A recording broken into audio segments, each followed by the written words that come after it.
Does cybersecurity seem like a terrifying topic? Well, have no fear. This episode is sponsored by Roundtable Technology, the nonprofit IT partner. For the 8th year in a row, they are offering a free webinar to teach you and your staff exactly the steps to make your IT more secure in the new year.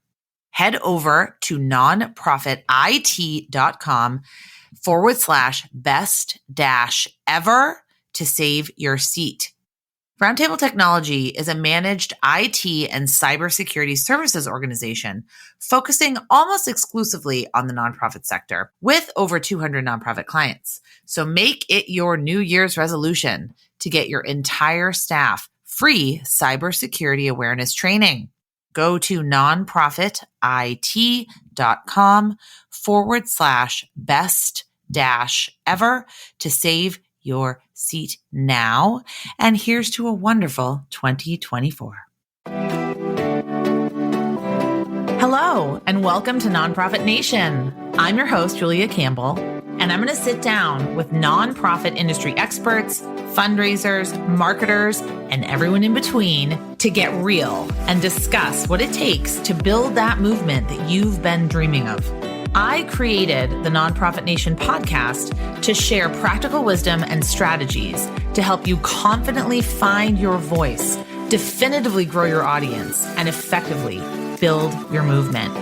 If you're a nonprofit newbie or an experienced professional who's looking to get more visibility, reach more people, and create even more impact, then you're in the right place. Let's get started.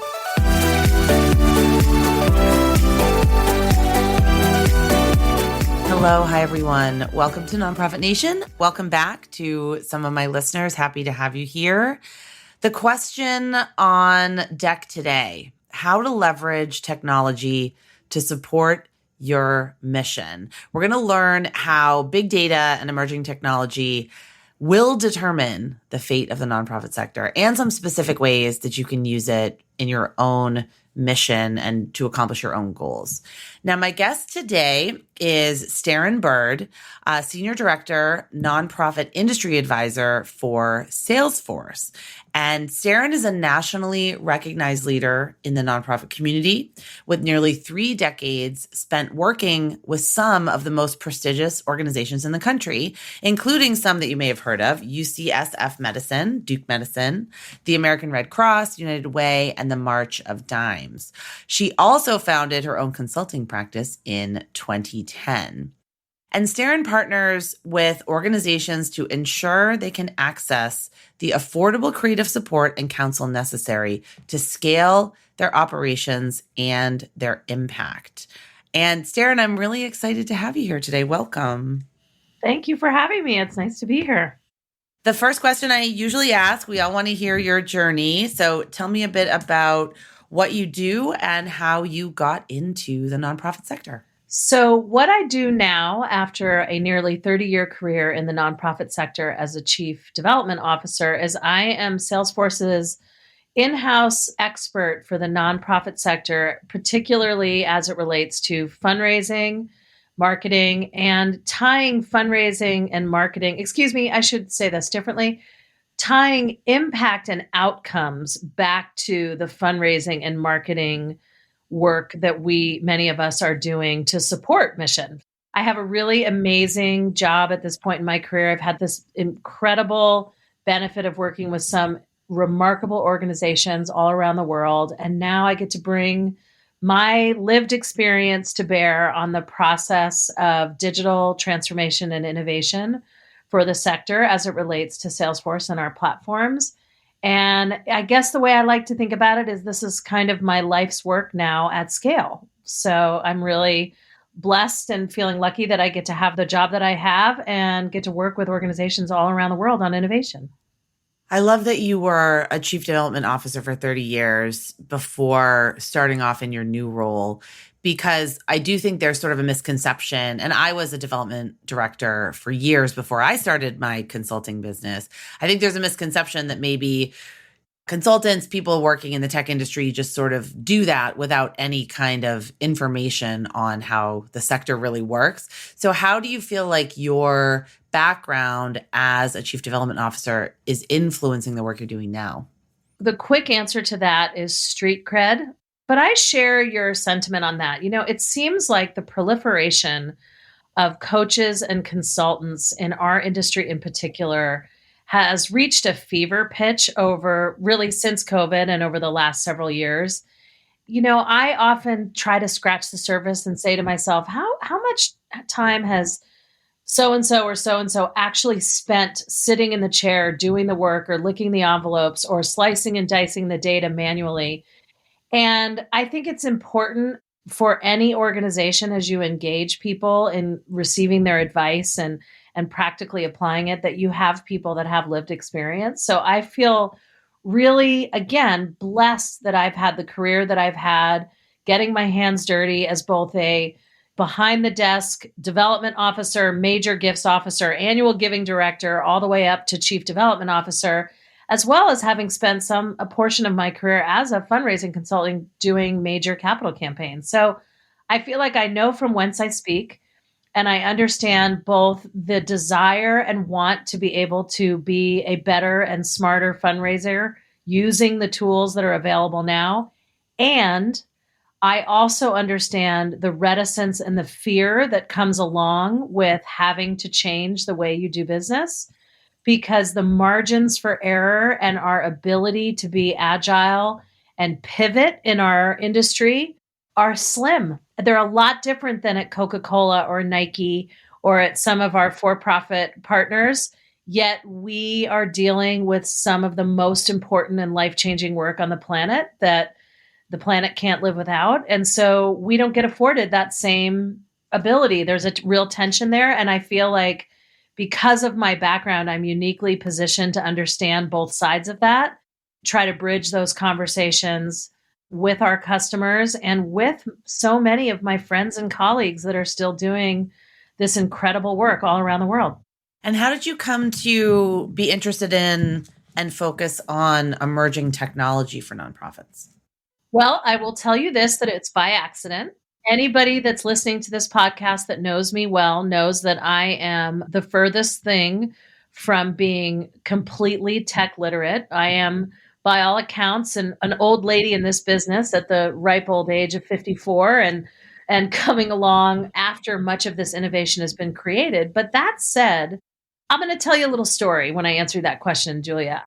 I think many of us who have had to grow up in this business, absent the tools and technology we needed to do this work, have had to forcibly make our brains and our muscle memory around fundraising. We've had to act like our brains are CRMs, well-oiled machines. And I became, I guess, for lack of a better expression, I became very interested in data-driven fundraising. This was probably about 12 or 15 years ago when I was asked to run a $150 million campaign for an enormous organization that had never had a major gifts program before. And we didn't have the CRM, the connected data sets, and the analytics that exist today. And it took me manually about 6 to 8 months to ascertain what the actual capability and opportunity on the file was. So I think the genesis of my interest in this work dates back about 10 or 15 years ago. And then as I continued to be a chief development officer in this last decade, I found that I started to explore and use different tools and technology to meet the need that I had previously done manually. And what really tipped me over the scales was as we entered the height of lockdown and COVID, and having been a customer of some of the most remarkable technological tools in the industry across the board, I woke up one morning, this is a true story, about 3 weeks after my 50th birthday, and I had my Jerry Maguire moment in fundraising, kind of realizing nothing was ever going to be the same after COVID. And I was particularly and acutely curious about how myself and my colleagues would navigate this with disconnected data, with the advent of remote work, with, frankly, our inability to sit in a conference room and compare lists anymore. As simple as that. And so with that, I really dove headfirst into what would this mean. And fast forward several weeks later, without looking for a job, I ended up in this position at Salesforce where I now have the, frankly, privilege to work with organizations all over the world that were having that same moment I was having. And they have it at different times and different, courses across their organizational journeys. And that was my curiosity about it. It was our moment. It was our time. Our industry has been woefully slow to innovate. We tend to buy point solutions and then try to stitch them together to meet the business needs that we have. And largely because we have not ever been afforded the resources or time to look at it from a platform and a holistic perspective, that has functionally changed in the last 5 years.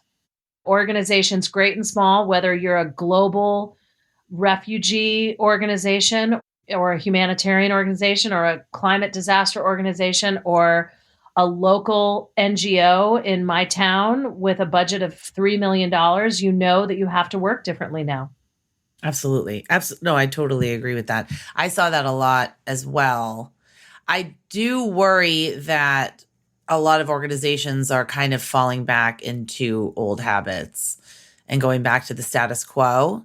But one thing that we sort of can't ignore, I know there's a lot of hype about it, but you are a technology expert, so I do have to ask you, we've heard about the power and potential of AI. Like AI is coming, love it or hate it, fear it or, embrace it. I believe in the power and potential of AI to be more productive, save time, enhance creativity.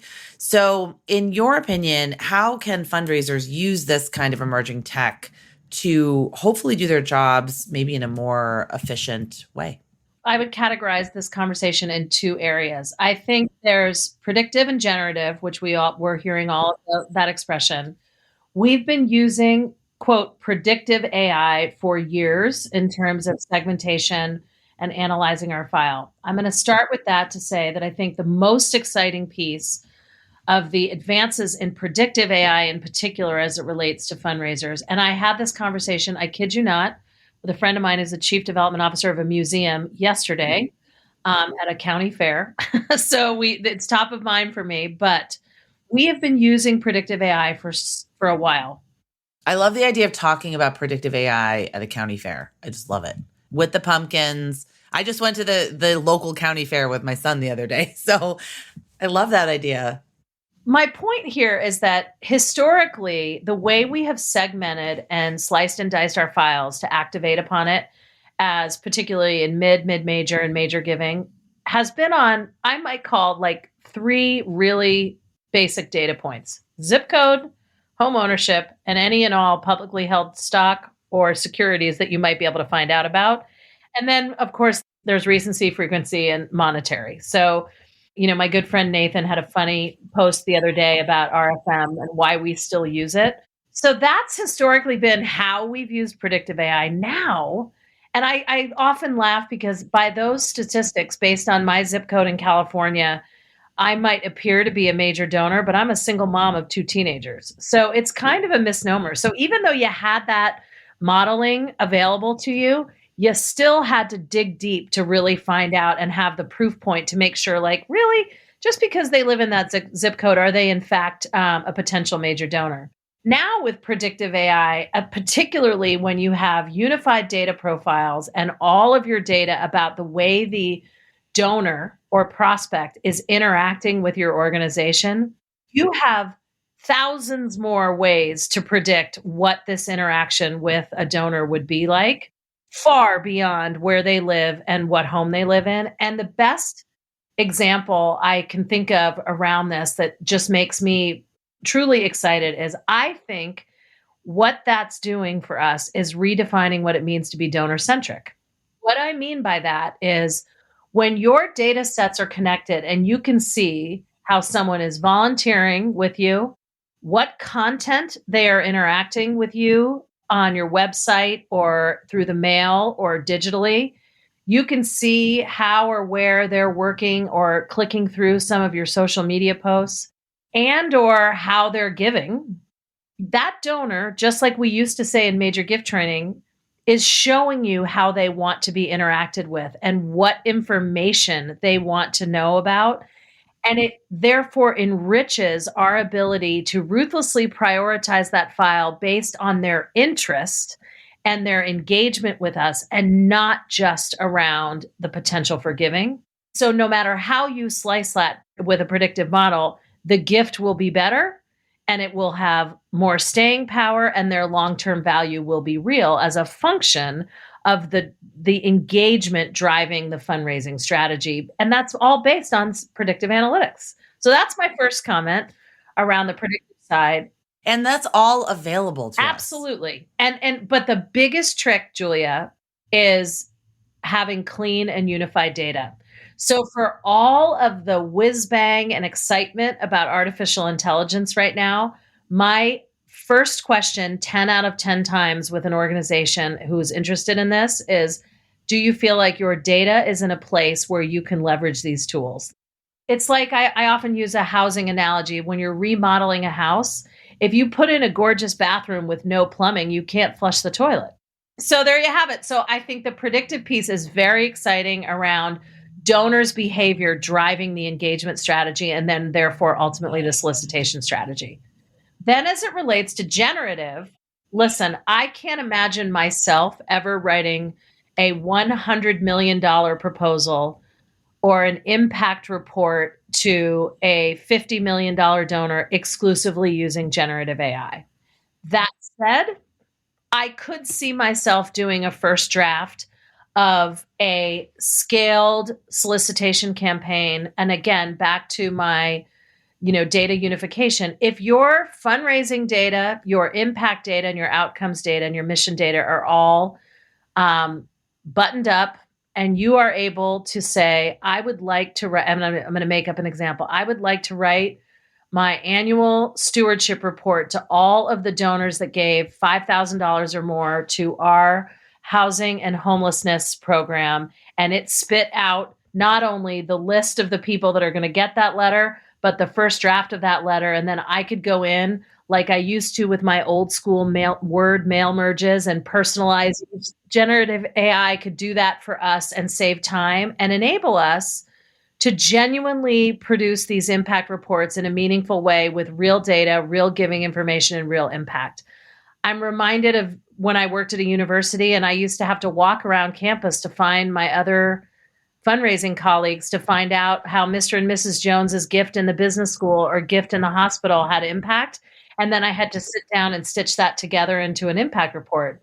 Those data sets are united. You could do a first draft of that prior. I think about annual fund with generative AI, how brilliant and personalized those annual fund letters could become more quickly.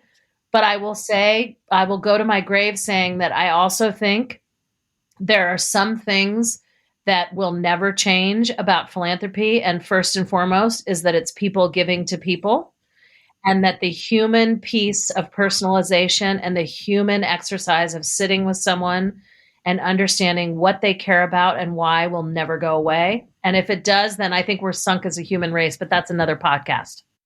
How do you think that we should be using this kind of technology for, better donor stewardship and not just acquisition, but maybe stewardship and cultivation? For me, it comes back to my comment earlier about donor centricity. And when you have, again, the data strategy and the systems in place and the insights about how people are interacting with your organization, again, from volunteering to content they're engaging with or to relationships that they have with people that you have, your organization has relationships with. I think the idea that you really put the donor's interest at the center is what will materially change the leaky buckets and or enable you to prioritize stewarding and, quote, acquiring new donors at different levels based on what they're interested in. And these tools can help you do that. I used an example of this in a conversation I had last week. if you were doing an event, let's say you're a national organization and you wanted to do an event in Chicago for a particular disease specialty that your organization is researching. Back in the day, we would just say, who are the top 50 donors in Chicago that we should go invite, regardless of whether or not they were interested in, they just happened to be in that region and had made a gift to back to the RFM comment. Again, what if using this technology, you were able to not only see those pieces, but also see how these people are interacting with other like causes in that area and how that has been successful? Then you really hone and identify who should be in the room with your organization and learn more about it. And it takes, again, the blast and batch or batch and blast or the where you throw things up against the wall and hope, you invite 180 people and you hope 30 show up. It really enables you to personalize those invitations in a way based on information that is, readily available. I think we also have to be careful not to be creepy. Be careful not to be creepy. I love that quote. Yeah, be careful not to be creepy. Okay, yes, we are the nonprofit sector and we are in a human-centered business. Yes, I shop on Amazon too, and the shoes that I clicked on a week ago are still following me around. We need to be very, very thoughtful as a sector, particularly because so much of what we do is built on trust, about how that lands and how that is received. And I think that everyone is talking about trust, privacy, and security in this space. I think it should be 3 times amplified for the nonprofit sector, which is part of why so much of the thought leadership around fundraising and AI is just so important right now. And we cannot take our eye off that ball. I absolutely agree. Trust is everything in the sector. And if we break that trust, it's sort of like breaking a mirror. You can put it back together, but there'll still be cracks. And it will never go back to the exact way that it was. I want to double click on something you just said there, because that's where, for me, the plumbing analogy or coming back to the sound data strategy and really having that piece of the architecture, as it were, sound, the foundation really strong and sound, so that as you start to leverage more robust predictive analytics or any of these large language models, that you are confident that you are protecting your donor and your organization's data, and it is not being used in the public domain to advance anything else, that it's really just about advancing your mission. So what do you say to the skeptics out there? Not even just the AI skeptics, but I guess any skeptic of technology, and especially maybe the AI skeptics. I'm just thinking of the development director, the marketing director listening to this podcast that wants to create buy-in at their organization, but they're not sure that they can get that approval from their higher ups or from their board. What advice would you give them? Again, it really comes down to, when I say data strategy, I mean enterprise-wide. So often there is a data strategy for mission, a data strategy for advocacy, maybe a data strategy for all siloed. Right? All siloed. My posture with this is always about what are the enterprise level goals around data. And I think, frankly, and this is no harm, no foul to our industry, but we have, again, back to the point solution headaches that we've all dealt with for years. We haven't had the luxury to take a minute and step back and say, okay, what are we trying to do here? And how do all of the data sets that we have inform the work that we do? How are they interdependent or independent from one another? So my advice is really to engage senior most leadership to get aligned around, you might have a 3-year strategic plan for mission. What are the tool sets and the technology, and or just like you would look at the resource strategy for how you would staff such a thing, how are you going to build the scaffolding around that strategy that will support it and be supported by technology, and or be ready for innovation that we know about or that we don't know about yet? And I just think that organizations can't afford to pretend that we don't need this anymore, that we need the basics So oftentimes, Julia, it's a conversation around, I know you want to leverage AI because everybody's talking about it. But let's take a minute right now and think about, is your organization AI ready?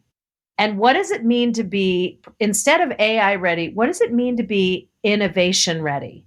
Or what does it mean to be agile? And what does it mean to be able to have the data and the insights you need to make the business decisions you need to make, whether it's around revenue, marketing, advocacy, mission, or impact?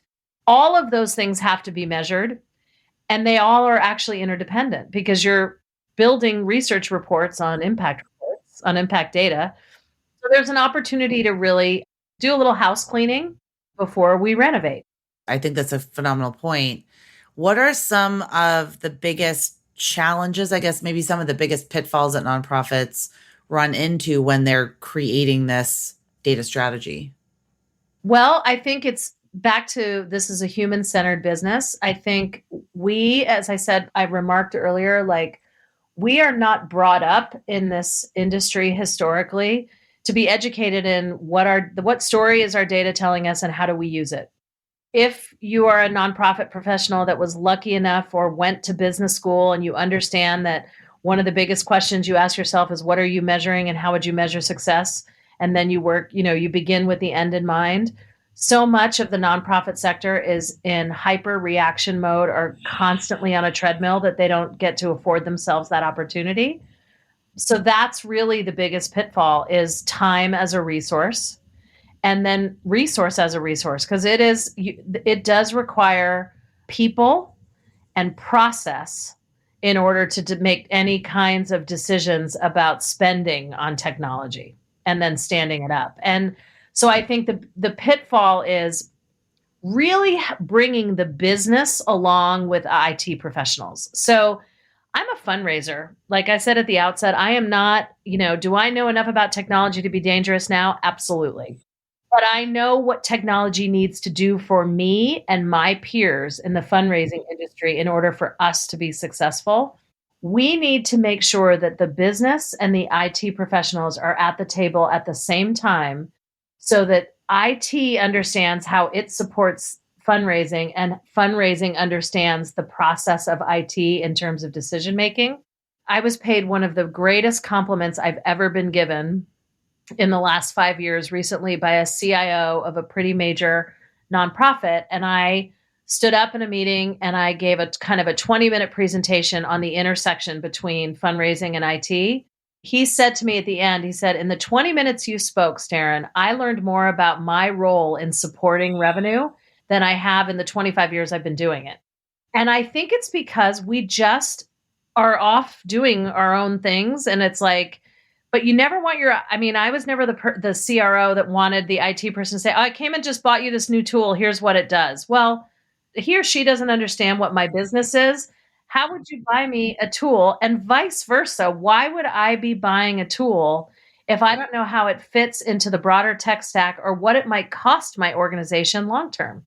So there's a very real partnership there that we need to hit reset on in order to work together. I love the thought of not having silos. I feel like a lot of my work is being a couples counselor between the marketing department and the fundraising department, because even that is so siloed. And often I've actually had clients where the marketing department is using a different email client than the fundraising department. One is in charge of one social media channel and the other is in charge of another social media channel, and it's not integrated. I think that business would not hopefully function that way. I think that nonprofits are just so used to, like you said, doing their own thing, putting their head down, being reactive instead of proactive. And I feel like most of my listeners, they work for maybe smaller organizations. Maybe they're in a small team. So where should they start first? If they really are thinking, okay, we need to get it all out of a silo. We need to figure out what our tech is doing. Is there some kind of maybe audit assessment checklist? Where should they start first? So I can speak to the way we're doing it now at Salesforce. And we have developed this really remarkable, what I would call a very inclusive process that enables us to very quickly engage not only the IT leadership, but the business leadership, depending on whether we're working with the marketing team or the fundraising team, or maybe both, where we're able to do a self-assessment. And it's interesting to hear from the business leaders, not only the chief development officers, but a frontline fundraiser or major gift officer, about what's working and what's not working for them with the technology. It's anonymized and they're able to weigh in. And then what we do is we work with the survey and data results. And this whole process can take as little as 3 weeks or as long as 8 months, depending on how big and monstrous the org is. And we take a look at what's the self-assessment? What are you saying about yourselves and how the technology is serving your business? And then we also work with the C-suite and executive leaders to really understand what the enterprise-wide goals are. And then we take the enterprise goals and we map them to their business objectives in a given fiscal year. And then we just talk about what are the Salesforce capabilities that map to supporting those goals and objectives. Not about licenses and pricing, but like what are the functionalities that these teams need based on their self-described enterprise goals and their enterprise objectives and their pain points. And then we take a look at what have we seen with other like organizations that have similar challenges and where have they seen the uptick or the difference based on where they started. Because every organization likes to think it's a special snowflake, and they all are. But many of the challenges we have with data governance or with road mapping or with rolling it out have more to do with the people and the process than it does with that. The technology will do what we need it to do. It's about having the buy-in and all voices at the table from the outset aligned on the goals and objectives and the pain points that enables us to really develop and gain velocity around what the solutions can be and then how quickly the organization can move. I think that's great. And that's a very good sort of structure and framework for nonprofits just starting out, because you don't need to have 100% of your ducks in a row. You know, it's all a process. It's a learning process. It's like an iterating process.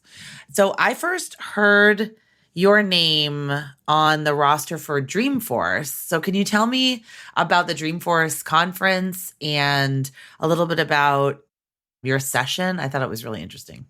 So, Dreamforce is the annual pilgrimage and big tech conference that Salesforce hosts every year, usually in mid-September, to really highlight the innovation that we're seeing with our customers globally, across industries. So there's everything from the nonprofit sector to healthcare and life sciences to retail, commerce, finance, et cetera. We also incidentally do world tours where we take like a mini Dreamforce on the road, and we do that around the world between, there's a few coming up now between now and the end of the calendar year of 2023, but they happen annually. And at Dreamforce this year, of course, no surprise, the big focus was AI plus data plus CRM. And that could be CRM plus data plus AR. You can move those three things all around. At the end of the day, that was really the big focus. My session this year was on AI and the future of generosity. I did my session in partnership with John Thompson, who is the AVP of Data and Philanthropy Operations for Children's Hospital of Philadelphia. Brilliant man.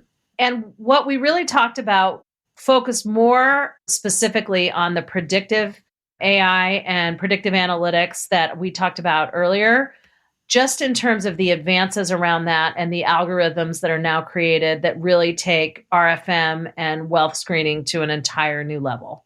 And so, as a former capital campaigner and as a major gift officer, that's the piece that speaks to my heart, is how do I know, back to my comment about the county fair yesterday, hiring and holding on to staff members in our sector is very challenging. And so the idea that, for the sake of argument, you could have 5 headcount, but only have 3 of those headcount filled at any given time, the idea that predictive AI and predictive analytics could make your 3 gift officers more efficient than if you had 5, and maybe the idea that you might not need 5 if you are actually leveraging the technology to really hyper drive and hyper focus the 3 gift officers you have, is the piece that's really interesting to me. And that was a lot of what we talked about.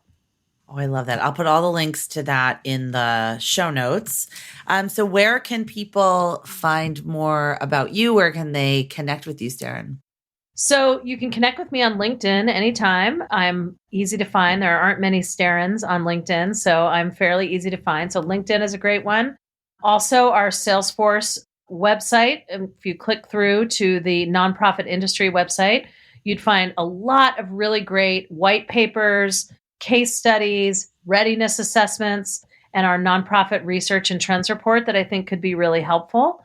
And then I have a website, SterrinBird.com. You can also reach me there. Perfect. Thank you so much. This was fantastic.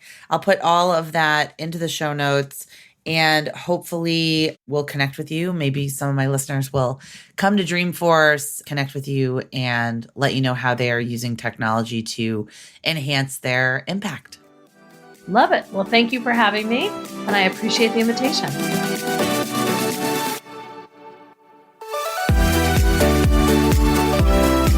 Well, hey there.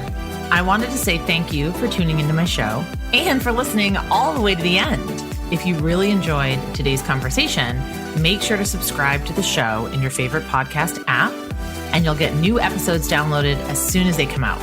I would love if you left me a rating or a review, because this tells other people that my podcast is worth listening to. And then me and my guests can reach even more earbuds and create even more impact. So that's pretty much it. I'll be back soon with a brand new episode. But until then, you can find me on Instagram at JuliaCampbell77. Keep changing the world, you nonprofit unicorn.